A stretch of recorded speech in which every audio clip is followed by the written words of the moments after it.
आज शिव जी का विवाह है, तो मैं थोड़ा सा आपको शिव जी के विवाह की चर्चा सुना दूं। शंकर जी का वाहन क्या है? बैल। बैल मतलब क्या? बैल मतलब क्या? बैल मतलब नंदी नहीं होता। बैल मतलब होता है, बैल और नंदी तो एक ही चीज है, चाहे नंदी का हो चाहे बैल का हो, पर्यायवाची हो। नंदी का मतलब होता है धर्म, बैल का मतलब होता है धर्म। तो भगवान शंकर नंदी पर सवार नहीं है, भगवान शंकर तो धर्म पर सवार हैं। किस पर सवार हैं? और धर्म पर चढ़ करके कहां जा रहे हैं? विवाह करने। कहां जा रहे हैं? ये समाज के लिए शंकर जी मैसेज दे रहे हैं कि विवाह करने जाओ तो सदा धर्म पर आरूढ़ होकर के जाओ, धर्म पर चढ़ करके जाओ, धर्म के साथ विवाह करो। विवाह किसके लिए होना चाहिए? धर्म के लिए, ना कि विवाह केवल भोगों के लिए हो। इसलिए धर्म के लिए। धर्म के कितने पांव होते हैं? नंदी के कितने पांव हैं? 4। धर्म के भी 4 चरण होते हैं। कौन कौन से?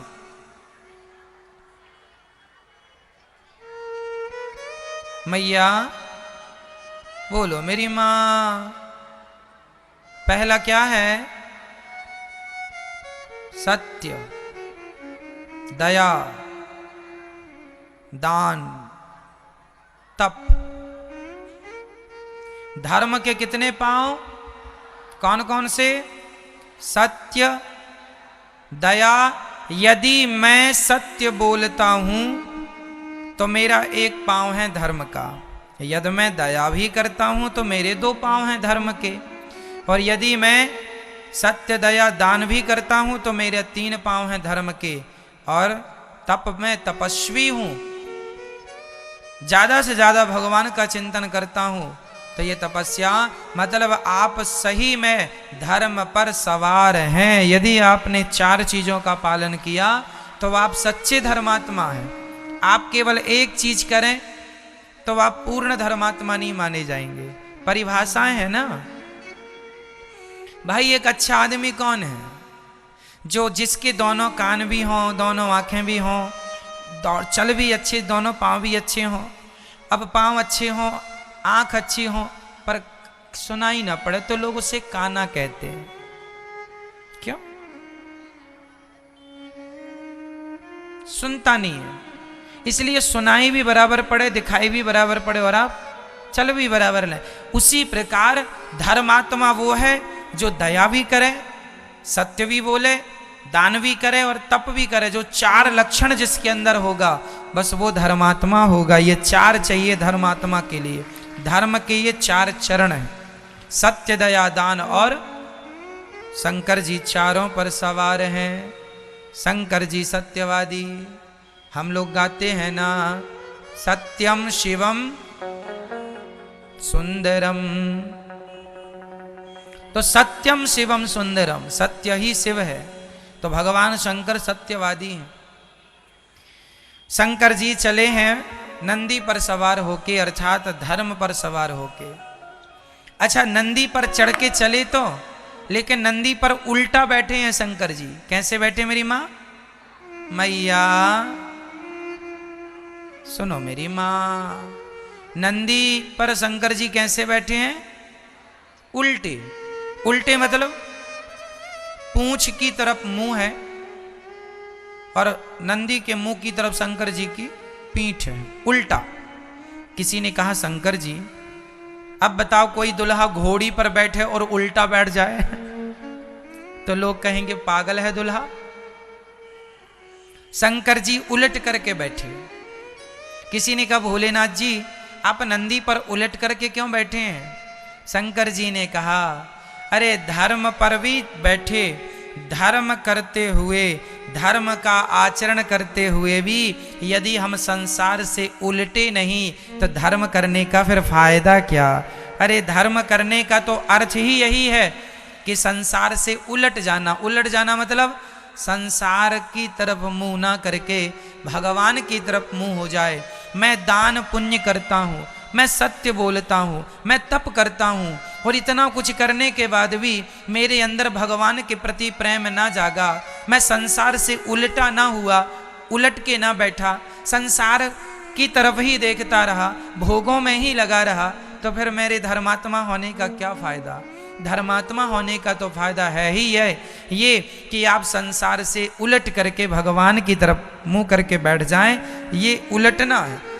तो शंकर जी की बारात में भगवान नारायण भी जा रहे थे, तो नारायण है पीछे पीछे और भोलेनाथ जी थे भाई, दुल्हा होता है आगे आगे और बाराती होते हैं पीछे पीछे। तो शंकर जी बोले कि यदि मैं सीधा बैठूंगा तो मेरे नारायण की तरफ पीठ हो जाएगी, इसलिए उलट कर बैठ गए कि भले मैं विवाह करने जा रहा हूं पर दर्शन भगवान का होता रहे। इसलिए भगवान शंकर सदा श्रीमन नारायण का दर्शन करते हुए जा रहे हैं। भगवान शंकर जी के विवाह में श्रीमन नारायण गए थे कि नहीं? भगवान नारायण भी गए थे।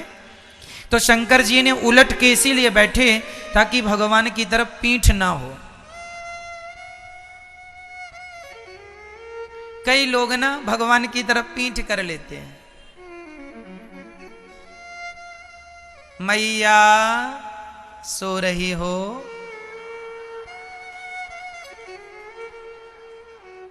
सो जाओ मेरी माँ, लोरी सुना दूं आपको।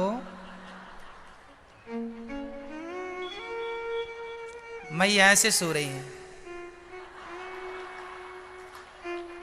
ताकि कोई पकड़ ना पाए कि ये सुन रही हैं कि सो रही हैं।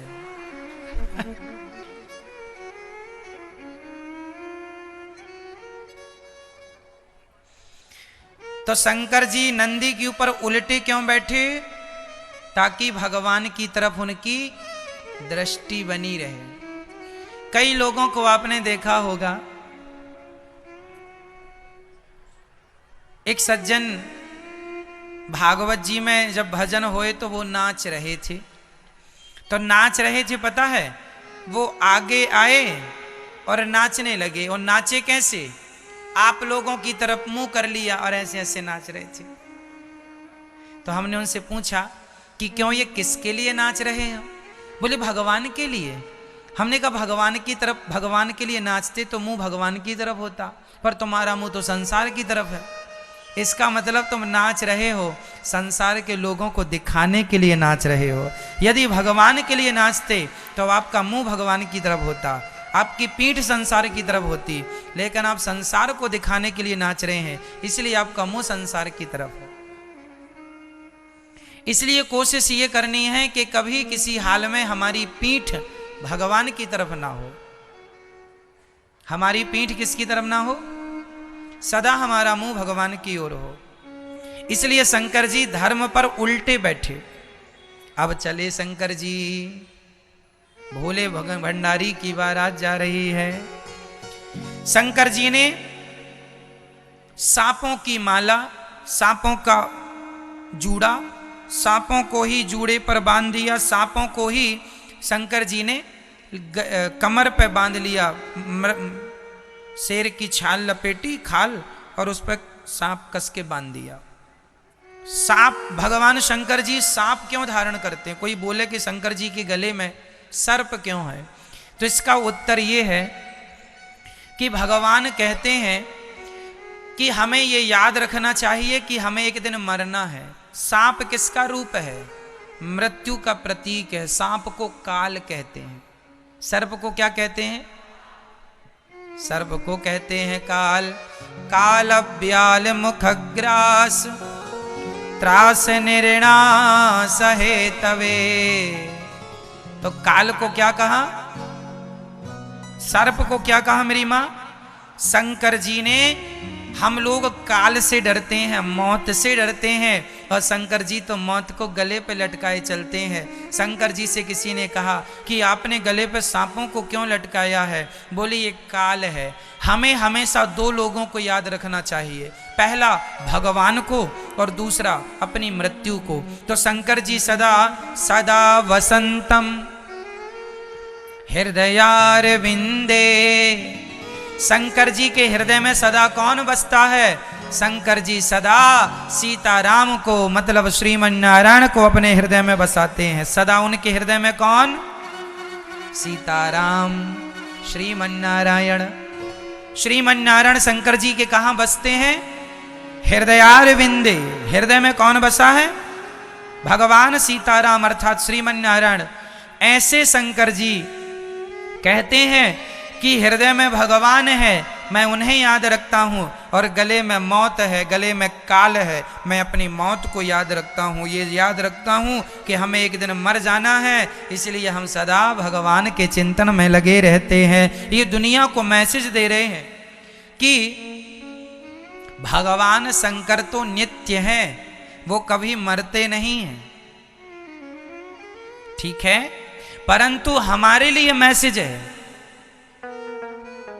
कि भाई तुम लोग मौत को और भगवान को याद रखो, ठीक है। शंकर जी जब बारात लेकर गए तो हम लोग ना शादी विवाह करते हैं तो आप लोगों ने देखा होगा दुल्हा कितना सारा सज धज के जाता है, पाउडर वाउडर लगा के। शंकर जी ने पाउडर तो लगाए नहीं, भस्मी मुर्दे की चिता की भस्मी लगा लिए पूरे शरीर में। किसी ने कहा पाउडर लगा लो प्रभु जी, थोड़ा मेकअप कर लीजिए। शंकर जी ने कहा ना जी, मेकअप नहीं करेंगे, ये मुर्दे की भस्म जरूर लगाएंगे। तो भस्मी क्यों लगाएं? शंकर जी क्यों लगाते हैं? क्योंकि आदमी कभी भगवान का नाम ले ना ले, लेकिन जब मर जाता है ना तो शव यात्रा में जरूर राम नाम लिया जाता है, हाँ या ना? कोई कहे कि मैं भगवान को नहीं मानता, तुम भले भगवान को ना मानो, पर जब मरोगे तो तुम्हारी शव यात्रा में लोग यही बोलेंगे कि राम नाम, राम नाम।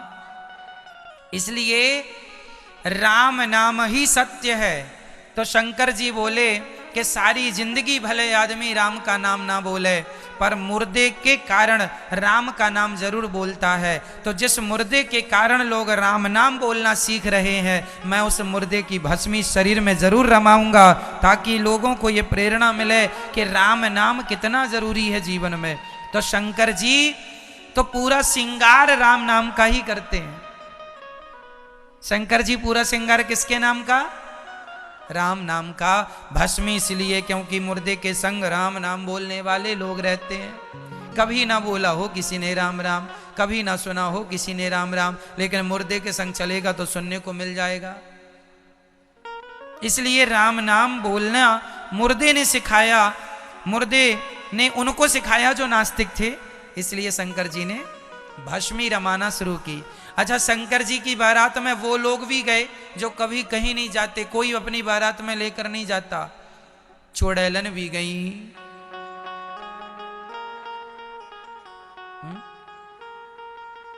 मेल फीमेल दोनों थे, भूत और चुड़ैलन, भूत भूतनी दोनों लोग।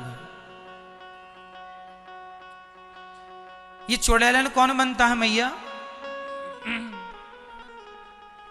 चुड़ैलन कौन बनता है? आपके है कोई परिचित में चुड़ैलन? किसी चुड़ैलन का नंबर है, कांटेक्ट है कुछ? नहीं। चुड़ैलन कौन बनता है हम बता दें आपको।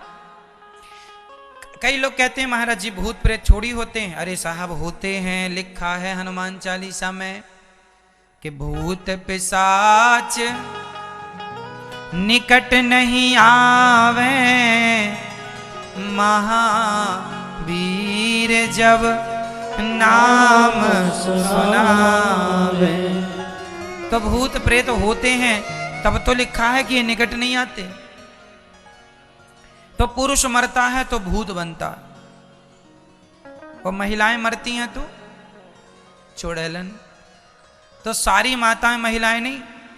जो बहू अपने सास की सेवा नहीं करती, जो बहू अपने ससुर की सेवा नहीं करती, जो बूढ़े सास ससुर को छोड़ देती है, ऐसी बहू मर के चुड़ैलन बनती है।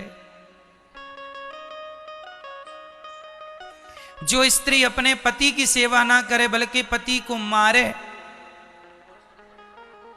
इसका तो रिजर्वेशन हो चुका है। पति को मारती है, बताओ। इसकी चुड़ैलन सीट रिजर्व है। तो ये चुड़ैलन भूतनी, और भूत कौन बनता है? पुरुष, जो अपने माता पिता की सेवा, मां नहीं मात पिता नहीं देवा, साधुन सन कर वही सेवा। जो अपने माता पिता की सेवा ना करे, जो नारी जात का सम्मान ना करे, ऐसा पुरुष जब मरता है तो भूत बनता है। जो अपने कर्तव्यों का पालन नहीं करता वो भूत बनता है। इसलिए हमें अपने धर्म का आचरण करना चाहिए। अपने कर्तव्यों से भागना नहीं है, जिम्मेदारियों से भागना नहीं है, उनको पूरी करना है, निभाना है। तो ये शंकर जी की बारात में जितने भी शमशान थे भारत में, सब शमशान के जो भी वहां के जो भूतों के मुखिया थे, है ना, भूतों के शमशान के अध्यक्ष आए। जैसे दिल्ली के शमशान के भूतों के अध्यक्ष, अब अध्यक्ष जी आए हैं तो उनके संग 10-20 और रहेंगे। ऐसे हर शहर के जो शमशान थे सबके अध्यक्ष गए, और कहीं अध्यक्षिका भी थी, चुड़ैलन इत्यादि। कहीं भूत कम भूतनी ज्यादा, तो वहां उनका वर्चस्व था। पहले मैं खाऊंगी फिर तुम खाना। ऐसी चुड़ैलन और भूत सब भगवान शंकर जी की बारात में सम्मिलित हो गए। जस दुल्हा तस बनी बाराता। कैसी बारात है? जस दुल्हा, दुल्हे के गले में सांप है और कान में भगवान ने सोने के बाले नहीं पहने। क्या? बिच्छू को उल्टा लटका दिया, ऐसे लटक रही है बिच्छू। उसका डंक टेढ़ा होता है, तो टेढ़ा डंक कान में। अच्छा, भगवान शंकर जी के कान छेदे नहीं थे, तो उसने डंक मारा, तुरंत इमरजेंसी, छिद भी गया और बाला भी तुरंत उल्टी लटक गई। बीछी, दोनों कानों में बीछी लटक रही है, बीछी ततैया। चल पड़ी बारात।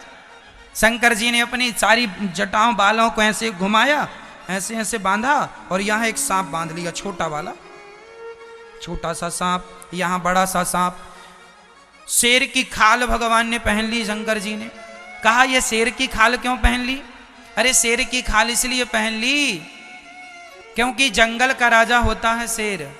शंकर जी कहते हैं, देखो तुम कितने भी बड़े राजा हो जाओ, कितने भी बड़े तुम धन संपन्न हो जाओ, एक दिन तुम्हारी खाल उतार ली जाएगी। इसलिए शंकर जी खाल संदेश दे रहे हैं समाज को कि ज्यादा एटीट्यूड अहंकार में ना जिया करो, एक दिन तुम्हारी खाल उतार ली जाएगी। इसलिए शेर की खाल। अब शंकर जी नंदी पर बैठ के चले। बाराती ऐसे विचित्र थे कि किसी का धड़ था तो सिर का पता नहीं, सिर था तो धड़ का पता नहीं, और किसी के धड़ था ही नहीं, 7 सिर थे, केवल सिर ही सिर। अब ऐसी भूतों की बारात चली। अब शंकर जी जैसे ही हिमालय के यहां पहुंचे, बाराती पहुंचे, तो बारात देखने के लिए सबसे आगे गांव के बच्चे होते हैं। देखें दुल्हा कैसा है, सारे बच्चे आगे लाइन लगा के खड़े थे। और जैसे ही बाराती आए, और ऐसे बाराती, बाजे बज रहे हैं, डमरू बज रही है ना, और बाराती में नाच कौन रहा? भूत। वो लोग नाच रहे हैं जिनके सिर ही नहीं है। अब सोचो कैसे वो नाच रहे होंगे बिना सिर के। नाच रहे हैं, खूब बढ़िया नाचे। अब गांव के लोगों के मन में आया, चलो हम भी देखें बारात कैसी है। और जैसे ही बच्चों ने देखा कि वहां जितने लोग थे उनमें से किसी का सिर अलग नाच रहा है, केवल सिर ही नाच रहा है, और किसी का धड़ ही नाच रहा है। बच्चों ने देखा, भागे, हे भगवान, मैया बचाओ, मैया बचाओ। क्या हुआ लाला? मैया अब तो मर जाएंगे। क्यों? भूत आए हैं। अब मैया सबको संभाल रही हैं, बच्चे भाग रहे हैं। हद तो तब हो गई कि जब एक सज्जन ने पानी लेकर बारातियों का स्वागत करने गया, पानी गिलास में पानी लेके गया, तब एक धड़ ने कह दिया, धड़ जिसका सिर था नहीं, उसने उससे कहा क्यों भाई, हम बारातियों के ठहरने की व्यवस्था कहाँ है? उसने कहा जिसका सिर था ही नहीं। उसने गिलास वहीं छोड़ी, पूरी प्लेट वहीं छोड़ी, पानी से भरी, दौड़ा दौड़ा वो। केवट रहा होगा, केवट का काम होता पानी देना, दौड़ा केवट। अब सारे भूत प्रेत जब आए, जैसे तैसे उन्हें अब भोजन में एंट्री मिली। अब भोजन करने बैठे तो अब लोग डरते डरते भूतों को पत्तल परोस रहे हैं। भोजन परोसना है तो पहले पत्तल, तो पंगत लगी, लाइन लगा के सब भूत बैठे। तो पहले वो बैठा जिसका धड़ ही धड़ था, उसके बगल में वो बैठा जिसका सिर था। तो पत्तल परोसने वाला बड़ा कंफ्यूज हुआ, किसका तो सिर है ही नहीं, ये इसको पत्तल परोसेंगे तो खाएगा कैसे?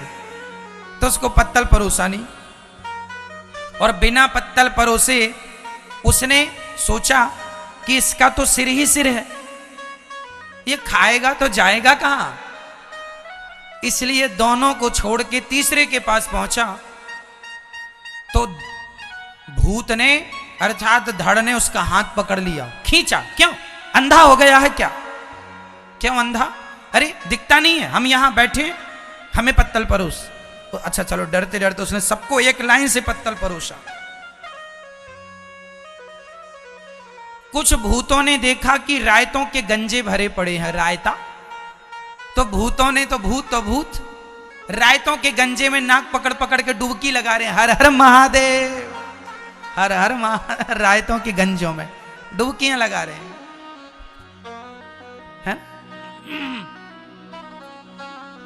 सारे भूत प्रेतों ने रायतों के गंजों में डुबकी लगाई। कोई कढ़ी के ड्रम में डूब रहा है और बार बार उछल, बड़ा मजा आ रहा, बड़ा, फिर नहाए कढ़ी में। कोई खीर के गंजों में डूब रहा है। ऐसी बारात। अब यहां पर द्वार चार होने लगा। मैना रानी आ गई, माता पार्वती की माँ, आरती की थाली लेके दुल्हा की आरती उतारने। और आरती थी तो सांप ना आग से बड़ा डरता है, और जैसी आरती उतारते ऊपर लाए तो सांप ने एक फुसकार मारी, तो पूरी आरती वारती बुझ गई। और माता मैना रानी डरी, थाली वाली छोड़ी, दौड़े, हे भगवान मेरी बेटी कुंवारी भले बैठी रहे, मैं विवाह नहीं करूंगी। ऐसा बताओ, सांपों को लेके आया है, कोई ऐसा दुल्हा होता? नारद जी ने समझाया, माँ ये भोलेनाथ हैं, ये जगत के भोले भंडारी की बारात है। बड़े समझाया, तब माता समझी, और तब भोलेनाथ जी का विवाह हुआ मंडप के नीचे। तभी बुआ जी आ गई, नेंग मांगती है ना मंडप के नीचे, एक बुआ भी नेंग मांगती है। और बहुत सारे लोग होते हैं नेंग लेने वाले। तो भगवान भोलेनाथ से किसी ने कह दिया, भोलेनाथ जी बहुत सुंदर दुल्हन है आपकी, नेंग हमें दो। तो शंकर जी ने कहा, छोटा नेंग चाहिए कि बड़ा? बोले बड़ा चाहिए। तो शंकर जी ने कहा अच्छा ठीक है। तो शंकर जी ने अपने गले का ही सांप निकाला और उसकी गोदी में दे दिया, ये ले नेंग। अब वो भागी वहां से। जब शंकर जी का गले का सांप उसकी गोद में आया, भागी। तो ये भोलेनाथ जी की बारात और जैसे तैसे विवाह संपन्न हुआ। हिमालय जी ने बेटी को विदा की, अर्थात माता पार्वती को। और माता पार्वती शिव अखंड रूप से कैलाश पर्वत पर विद्यमान है। सदा भगवान शिव, भगवान श्रीमन्नारायण का चिंतन करते हैं। ऐसे भोले भंडारी के चरणों में हम बारंबार नमस्कार करते हैं। बोलिए शंकर भगवान की जय, जगत जननी जगदम्बा मैया की जय। जय जय जय श्री राधे।